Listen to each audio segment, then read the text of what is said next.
قال النبی صلی اللہ علیہ وسلم السلام قبل الکلام۔ نبی پاک صلی اللہ علیہ وسلم نے فرمایا کہ بات کرنے سے پہلے سلام کرنا چاہیے۔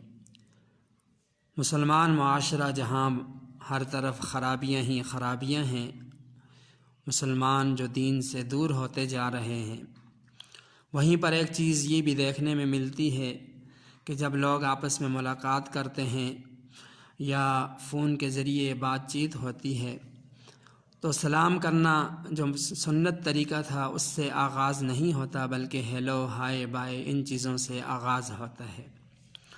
لفظ جو ہیلو ہے اس سے مراد ہوتا ہے سنو۔ غیر مسلم جب آپس میں ملاقات کرتے ہیں تو اس وقت یہ بولا جاتا ہے۔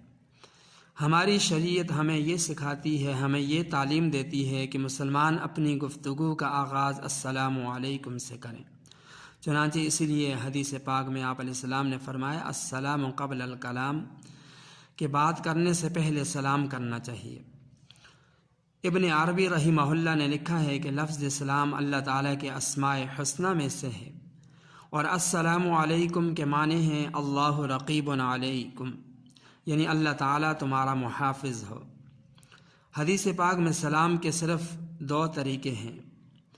ایک طریقہ تو یہ ہے کہ السلام علیکم کہا جائے الف لام میم، الف لام کے ساتھ، اور دوسرا طریقہ سلام علیکم تنوین کے ساتھ۔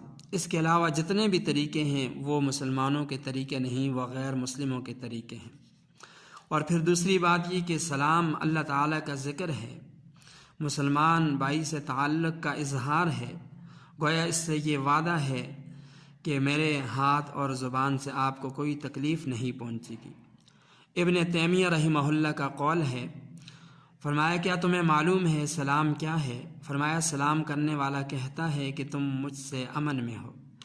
لہٰذا مذکورہ طریقوں یعنی ہیلو، ہائے، بائے وغیرہ سے اگر سلام کیا جائے، ابتدا کی جائے اور اس کو سنت کو حقیر سمجھ کر کیا جائے تو فقہا نے لکھا ہے کہ یہ چیز مسلمان کو کفر تک پہنچا دیتی ہے۔ اور اگر سنت کی توہین مقصد نہ بھی ہو تب بھی یہ غیر مسلموں کا طریقہ ہے، ان کے ساتھ مشابہت ہے، لہٰذا ان الفاظ سے خود بھی بچنا ضروری اور دوسروں کو بچانا بھی ضروری۔